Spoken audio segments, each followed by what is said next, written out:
Just in Brazil, there are almost 1,700 species of birds alone. That's a lot of competition at lunchtime. You have to be really smart to get your own hunting area, or some food that no one else has been able to eat. The pico tijera bird is smart. It really is unique. And originality calls for a lot of attention. Its hunting technique, tenderly cutting the water surface as if it was silken scissors, could be an inspiration for many creative brains. The pico tijera is an exception, and its beak works in a novel way.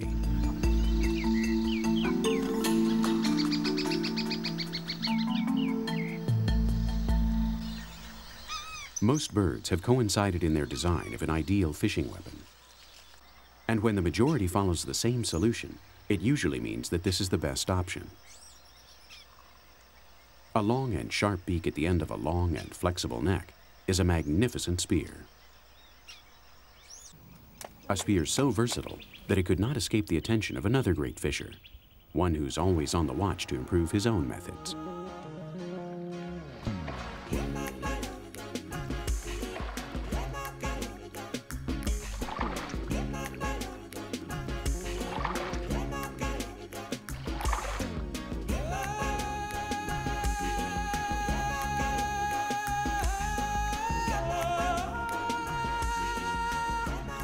Herons are very skillful lancers.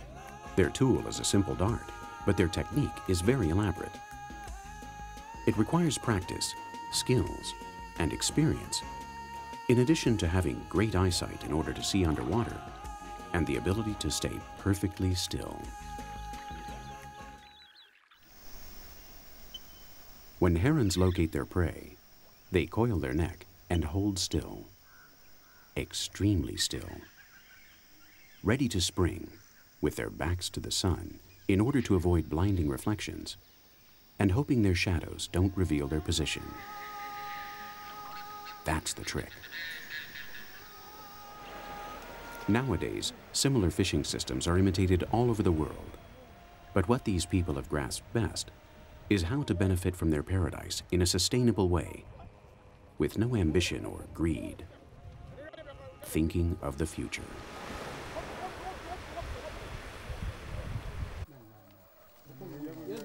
Using spears, arrows, or knives is not limited to hunting.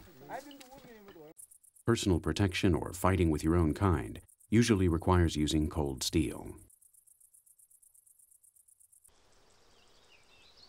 For instance, when choosing a mate. Some frivolous females of certain mammals choose their suitors just by their antlers or horns. This single detail represents strength and fitness to females. For males, their antlers are their insurance to transmit their genes. Undoubtedly, antlers are the herbivore's means of defense against carnivores. However, antlers are not usually used for that purpose.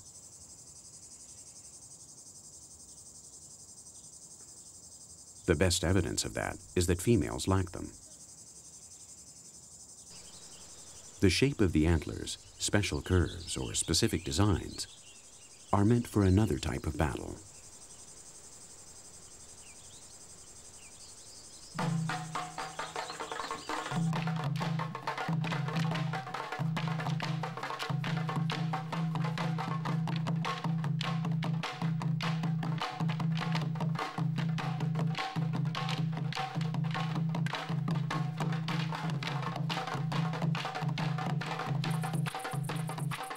This female is in heat. A male goes after her, smelling her urine to make sure she's really receptive. But he's not the only one. Other suitors have noticed the sensual gazelle's movements and scent. Tension is high, and none of the males is convinced that it has the smallest antlers. A fight is inevitable. Most fights are short.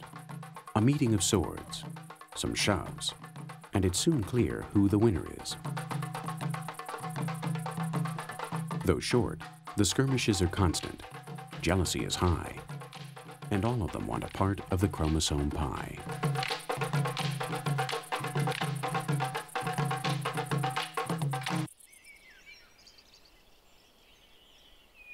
Serious wounds or deaths are rare during these fights. But to have to constantly defend your honor and your lady is exhausting. It depletes your forces, and a tired animal is an easy prey. Thus, although these fights are mostly ritual, they also are a risk. But the instinct to perpetuate the lineage is so strong that fighting is the lesser evil if any future kids are to bear your genes. This is natural selection. Strength, size, skill, and endurance are the factors that will identify the champion.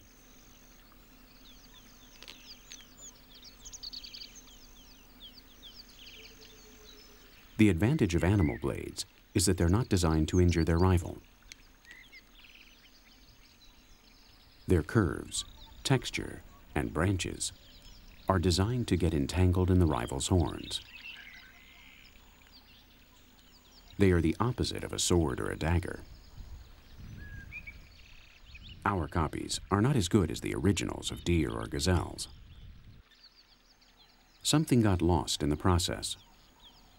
It's possible we forgot their principles and their purpose, and did not follow the rule that says, noblesse oblige. Like the giraffe's uprightness. Can you imagine if these giants' horns were in proportion to their size, shaped like an oryx's or kudu's horns? The giraffe would be lethal, and their fights would be impossible. As such large champions, aware of their overwhelming superiority, giraffes are the first case of nature's voluntary disarmament. Their neck is already quite powerful. Their long neck is a forceful, blunt sword. It's used in their bloodless fights.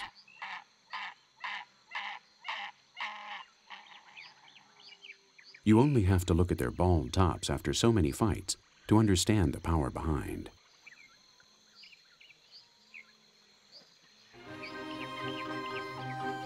Even without edged points, their forceful movements could throw a large antelope or a lion.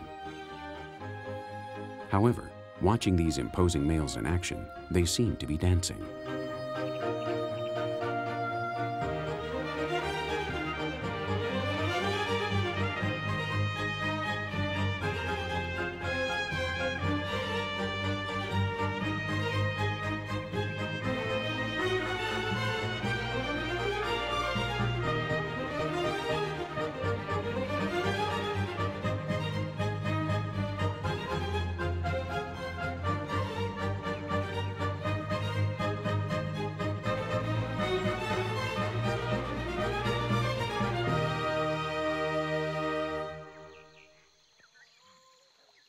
Their dance is not over. There's no clear winner yet. They'll continue later on. Their weariness forces them to take a break to replenish their strength.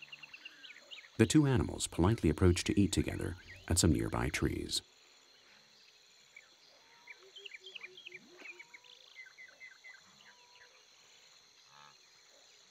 The acacia's sharp thorns are so large and hard that very few herbivores can eat them.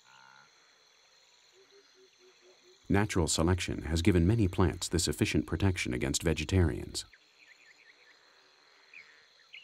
Leaves turned into thorns. Needles that sink easily and may cause lethal infections.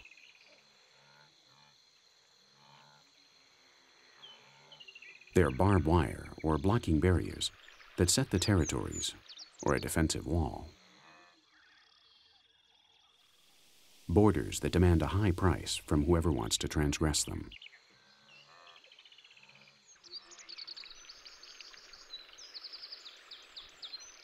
This invention has been exploited by many animal and plant species.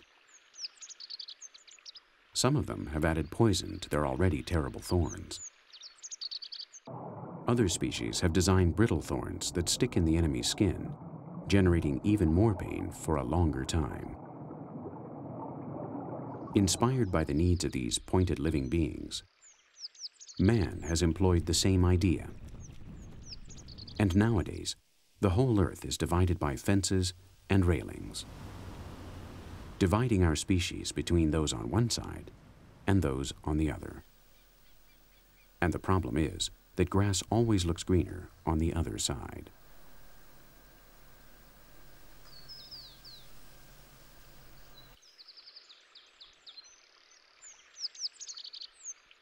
Prickles, thorns, and nails are not always designed to prevent contact. Sometimes their object is just the opposite: to entangle, to join. Once again, natural selection has carved an endless range of life forms. While some plants specialized in repulsing animals, many others needed their collaboration and touch to be able to conquer faraway territories, to grow in new places. Seeds do not move by themselves, but an animal can turn into a transport vehicle for a small seed. In 1948, the Swiss engineer Georges de Mestral noticed this fact. After his peaceful walks with his dog in the countryside, he was fascinated by the strength that certain seeds use to attach themselves to his clothes or to his four-legged friend's fur. In summertime, after a walk in the countryside, he always had to spend time removing an incredible variety of seeds from his socks and clothes.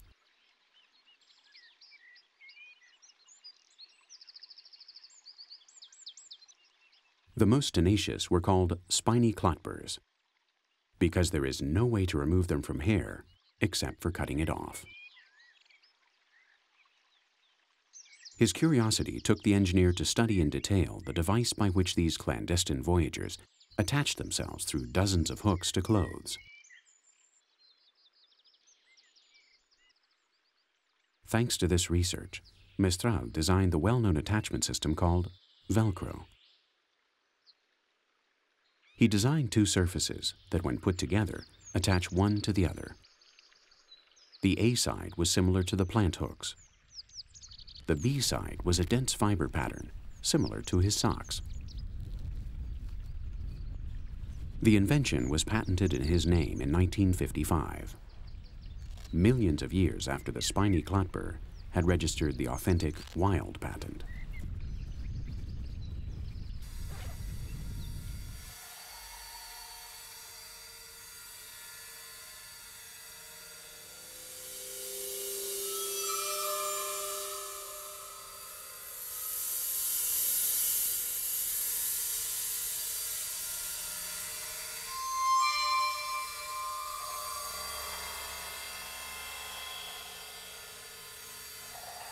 Needles and pins have been used for different objects by man, animals, and plants. Every type of prey, whether spiny or not, will always attempt to defend itself as much as possible from its predators. Therefore, some sophisticated carnivores have designed safe hunting systems. Distance hunting.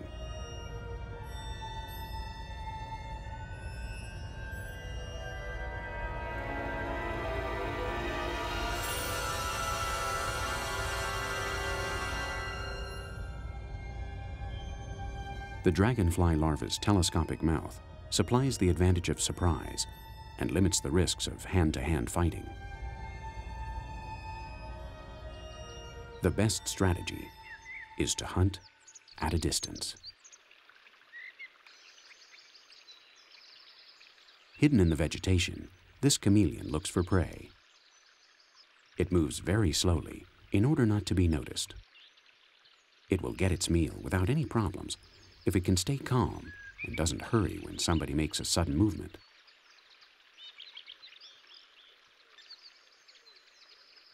Its amazing independent eyes look everywhere, and up until now, no insect has been able to determine the length of its extraordinary tongue.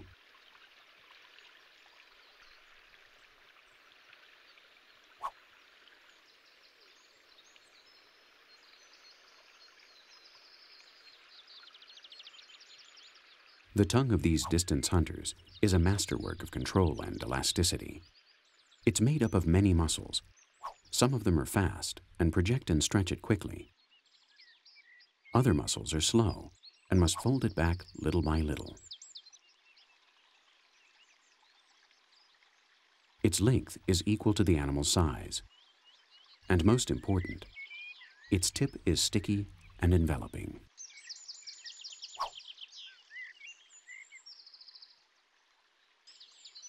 We could find in the chameleon's hunting system ideas for many inventions. Man has always wanted and needed to get rid of insects. In such an uneven war, flypaper is one of our best ideas, although its efficiency can't compare with the original model.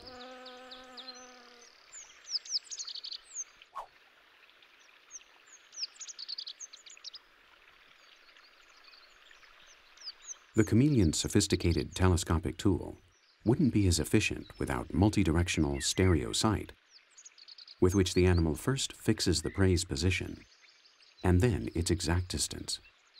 It's very special sight. Distance hunting, like the technique used by the chameleon, requires specially developed visual ability.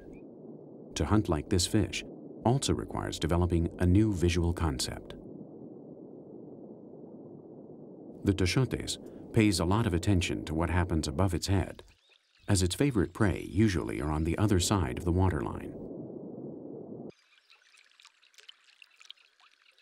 Sometimes a small and unwary insect falls into the water, and such an opportunity is not lost. There are few drowned insects, and competition is really high.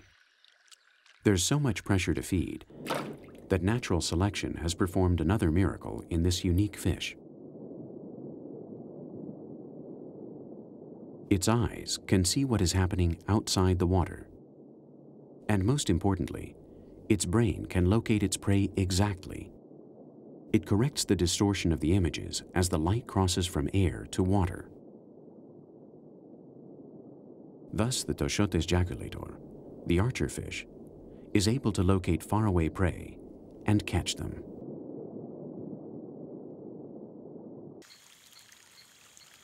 This fish does not have any body extension, but it knows about ballistics.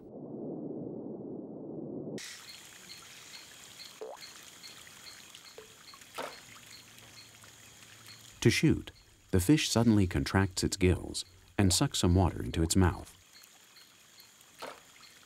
Then its tongue presses and squirts the water out at great speed.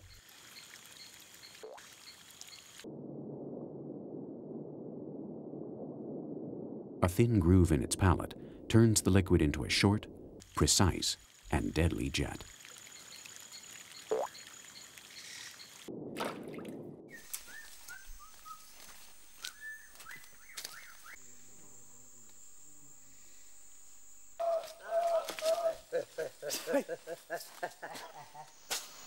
By replacing water with air, man has hunted many of his best prey thanks to the blowpipe. These pipes work the same way as the Toshotes propelling system. A sudden tongue-aided blow projects and directs the dart.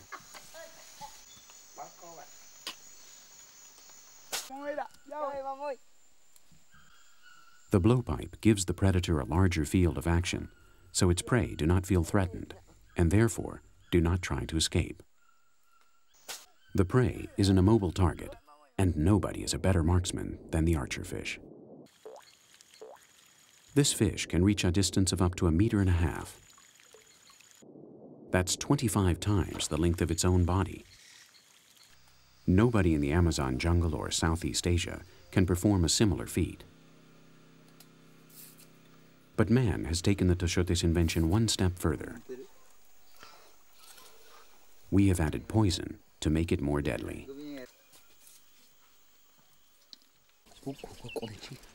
But although human hunters apply many substances on their darts, the idea of a poisonous weapon is not human either.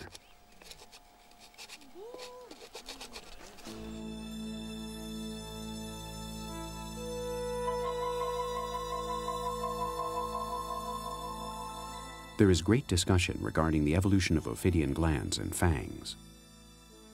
Today, the only valid classification of serpent species and families uses how they bite or inject toxins in their prey. It's curious that to know them better, we have focused on their ability as living injectors. However, almost 90% of snakes do not have any kind of poison, or their injecting device isn't very efficient.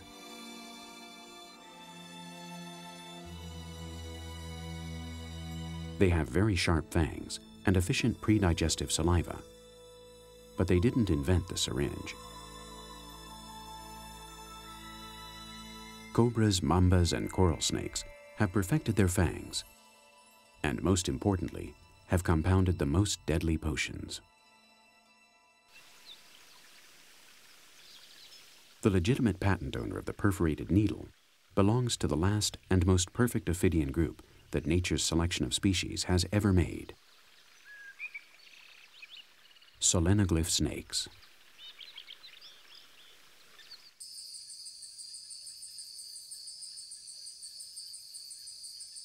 This bamboo viper remains hidden from the eyes of a hungry mouse. It has kept the same position for many hours, waiting for an unwary animal like this to approach, so it's determined not to let it escape. The rodent will feel almost nothing.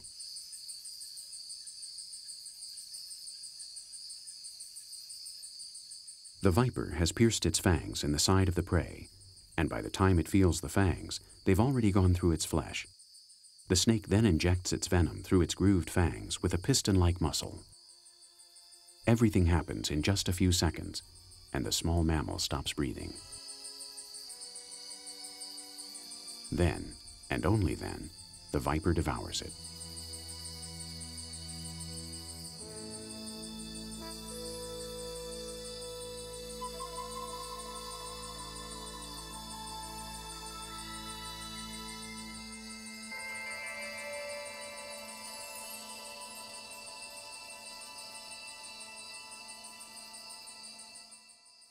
The system employed by vipers and rattlesnakes is so precise that man has not modified it much since its first medical use in the mid-19th century.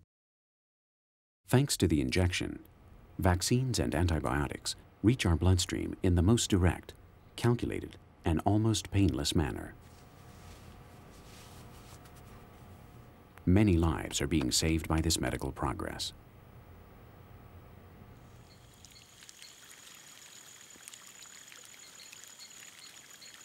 A syringe can also be used in reverse, as it's used by mosquitoes. In fact, males just use it to suck from flowers. It's the females that need fresh blood for their eggs.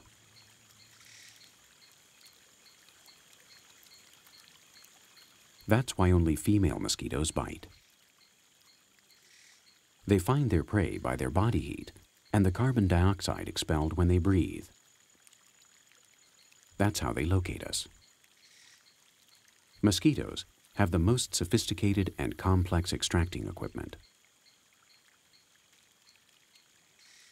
They have a sharp-edged blade to cut the skin, an anesthetic device to prevent being detected, an anticoagulator injector to be able to drink without many interruptions, and the finest extracting hypodermic needle connected to a microsuction pump. With such equipment, mosquitoes quickly fill up with stolen blood. Natural selection has not stinted means on this troublesome and superb example of the evolutionary machinery. In exchange for its attention, we've been able to imagine a manner to extract blood from our own body. Although our nurses do not have heat sensors to locate veins and do not apply any anesthetic, their gentle hands and experience are the only tools that facilitate the hard process of an extraction. Or at least we hope so.